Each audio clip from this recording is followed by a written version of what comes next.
Hey everybody, my name's Augie Rodriguez. I am the president of Bisexual Queer Alliance Chicago and also co-host of Queer Book Club. So we celebrated 1 year of the program in June, and Vaneet was supposed to be with us. However, due to scheduling conflicts, he couldn't make it. So he put together this quick little Q&A about the book, and I hope you enjoy what you're about to see. Check it out.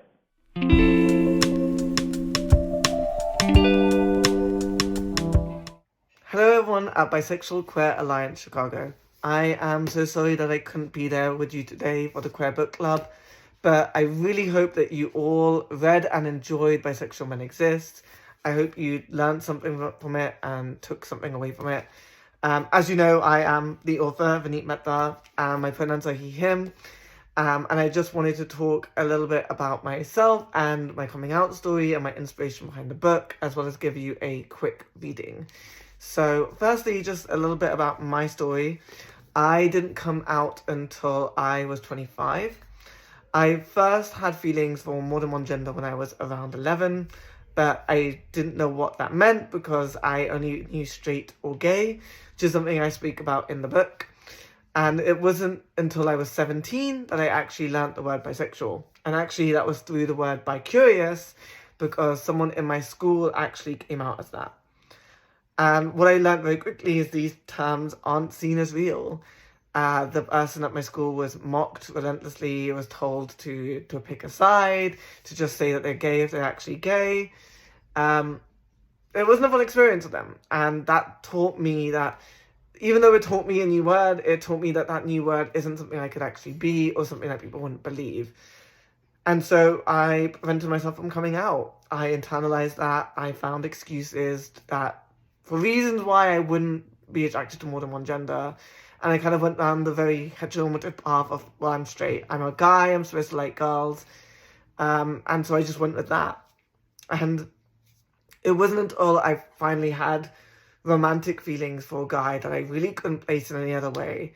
And I really just couldn't ignore all the feelings that I had for women over the years that I just came out as bisexual. It was really difficult, and, coming out to family was a very scary thing because I didn't know if they would be accepting. They'd expressed homophobic views in the past.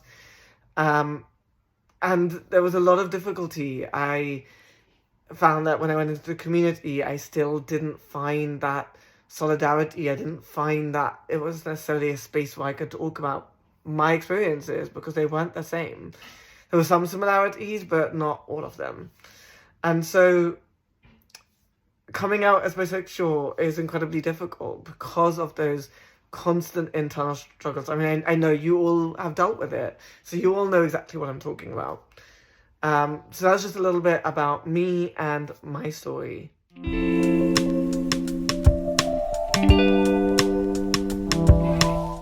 In regards to my inspiration for the book, the inspiration started with a hashtag. So if you are on Twitter, you may have seen a few years ago a hashtag Bisexual Men Exist, which is also the title of the book, trended worldwide. It trended in the US and in the UK. And in various other countries. And I created this hashtag a year before it even trended, but I brought it back for a similar reason, which was the biphobia that I was seeing online, specifically targeted towards bisexual men. And it was targeting bisexual men and saying that we aren't real, that we are clearly just gay, that we need to just come out and come to terms with our identity. And I spent a lot of time online just fighting people, and I just didn't want to do that. I didn't want to argue with all of these people because a lot of these people don't care. I really just wanted to override the narrative instead. I wanted to create a positive movement where we could, us bisexual, pansexual, and multigender attracted spectrum men, could meet other people, connect with other people, celebrate ourselves, and create that visibility so that if there were people who were like me maybe 5 years ago who were on Twitter, who were just about coming to terms with their identity, they could see other people like them. And so that was really the catalyst for the hashtag. in terms of the catalyst and for the book, it really came off from that. So after that trended, I was already doing writing around my experiences as a bisexual person, as a bisexual man of colour, and a publisher reached out to me and wondered if there was anything that I would like to write for them. So JKP actually publishes a lot of books on queer issues. They were publishing a lot of trans books at that time, and they were trying to expand into other marginalized voices within the LGBTQIA+ community. And so I pitched them that idea because I felt like there wasn't a lot of conversation being had around the specific experiences around bisexual men. There'd been a few good books, but a lot of them were out of print. And so I really just wanted to put something together that spoke to our experiences, that really outlined the way that the structures impact us. Because I don't think that's spoken about enough. We often really focus on our overlap with, or society, not us, but society loves to talk about the overlap with homophobia. They don't really talk about the specifics of biphobia and the way that biphobia specifically harms us. And so I really wanted to outline some stuff like that.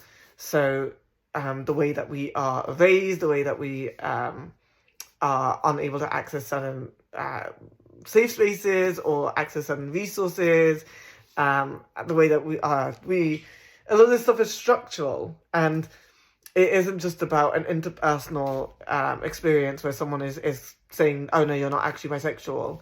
It's about the fact that the healthcare system isn't supporting us. It's about the fact that we aren't able to get access to safer sex information because of the barriers that we face. And so I really wanted to speak on that, but I really wanted to take the narrative away from the statistics or data or research and really talk about people's personal experiences. Because ultimately, if I said to you 40% of blah, blah, blah experience this, that's great information, but it's not something that you can connect with as much. And so I really wanted to back everything that I talk about with an actual person, a person that you could relate to, that you could understand, that you could see, especially for those who may be reading this book who aren't a bisexual person or a bisexual man, to really understand the experiences of bisexual, pansexual, and multigender attracted spectrum people, and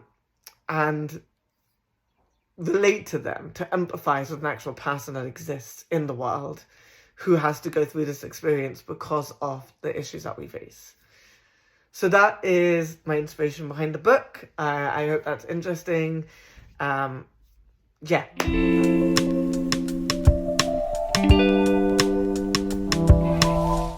So I'm just going to do a very quick reading for you. There's a lot of different parts that I can read from, a lot of different parts that I have read from. But I really wanted to talk about, I wanted to read this specific part because I feel like this is a thing that a lot of people haven't heard about. Although I'm sure plenty of you will go, well, we've heard about that, because they're so often attuned to what's happening to bisexual people around the world. But I really wanted to read this one because I think it's quite shocking. I think you hear this and you go, that's surely just insane, and yet it's something that happened. So yeah, I'm just gonna read this part. It's from the dating and relationships part of my book, and it is talking about coming out in a relationship. Coming out to your partner can be a difficult experience. It is a moment filled with anxiety and dread, fear for what might happen to your relationship, even if your love for the other person has not changed.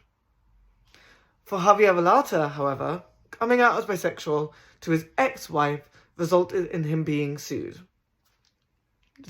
It's crazy, right? It's crazy. Anyway, Velata, who lives in Spain, had been in a relationship with his wife from the age of 16 to 34, was married for 3 of those years and divorced in 2009. He identified as straight while he was in a relationship with her. After divorcing his wife, he had doubts about his personality, which prompted him to get therapy, where he was able to discover that he was bisexual. Yay for him! He told his ex-wife this in 2016, as he was still on good terms with her. However, in 2019, some of his and his ex-wife's mutual friends assured her that he was and is gay, as he had relationships with men before they married and since their divorce. Boo. Boo to those friends. This prompted her to file a lawsuit against Vaneet. She said that had she known this information, she never would have married him. She accused him of concealing his homosexuality and using her to hide his sexuality, suing him for 10,000 euros for economic and moral damages and demanding an annulment of their union. Vaneet's lawyer argued that Vaneet had never misled his wife, and the fact that he was bisexual did not mean he could not have a relationship with a woman. It's what bisexual means, right? But, however, the judge ruled against him and ordered Vaneet to pay 3,000 euros to his ex-wife, 1,000 for each year they had been married. Neither in the lawsuit nor in the sentence is Vaneet's actual sexuality, bisexual, ever acknowledged. He is completely erased as bisexual, portrayed as homosexual, and penalised for this. This highlights the issue M-split men face when coming out in a relationship. While not everyone will be sued, this may not be an isolated incident. M-split identities are not acknowledged and are actively erased, not just by individuals, but on a structural level. Vaneet's identity was erased, not just by his supposed friends, not just by his ex-wife, with whom he had a good relationship with until that point, but by the entire judicial system. It is upsetting and frustrating that the court demanded Vaneet pay damages to his wife for the sheer fact that he wasn't solely attracted to women. Worse than this could easily set a precedent in the courts, which could make it even harder for people to come out. Instead of being shown sympathy for the difficulty in realizing and revealing your identity, it can be thrown back at you, and you could be forced to pay damages to those you were previously in relationships with. This ruling revokes a person's right to privacy, as they are unable to conceal their identity if they wish to do so, for fear of repercussion in the future. It also entirely dismisses the fact that sexuality can grow and change as people gain new knowledge and have new experiences. So that was actually overturned, I think sort of in the midst of me editing this book. So he appealed the decision and it was overturned. I don't know if that was where it ended. I don't know if she then appealed that. But it is quite scary, right? When you see something like that, it's very shocking. It's very scary because that's quite recent. And knowing that that is something that could happen, that you could be sued, it's like, what do you do with that information? Like, you read that and you go, what does that mean for me? Could someone sue me in the future for my identity? So yeah, that is what I wanted to read for you today. There's a lot of really other great parts, if I do say so myself, that I could have read for you. I normally do read apart from the AIDS epidemic, but I wanted to take something that, I don't know if it's necessarily lighter, but I know talking about the AIDS epidemic can be very heavy for a lot of people. So yeah, I hope you all really enjoyed the reading. Thank you so much. So that is all I had for you today. I'm really sorry that I couldn't be with you there in person or actually virtually there instead of sending a recording. But thank you so much for having the book on your book club. I really hope that you all enjoyed it or took something away from it or learned something or related or empathized or whatever. I really hope that you found it a good and a useful read, and I hope you'll recommend it or review it or something, because all of that really, really helps, reviews online and stuff. If you do have questions, please feel free to send it to the people holding the space for the event, and I will reach out to them to ask if anyone had any questions. I'm more than happy to send a video or email reply so you can have answers to your questions. But also you can reach out to me personally if you want to. I'll let them share my email in case you want to email me. But you could also reach out to me on Twitter or on Instagram at the very professional handle of NintendoMad888. Or you can just Google my name. My name is pretty unique, so you'll find me. And feel free to reach out to me. I'm more than happy to answer your questions. yeah, that's it. Thank you again so much for taking the time to read my book. It means the world. Thank you so much, and happy Pride Month as well.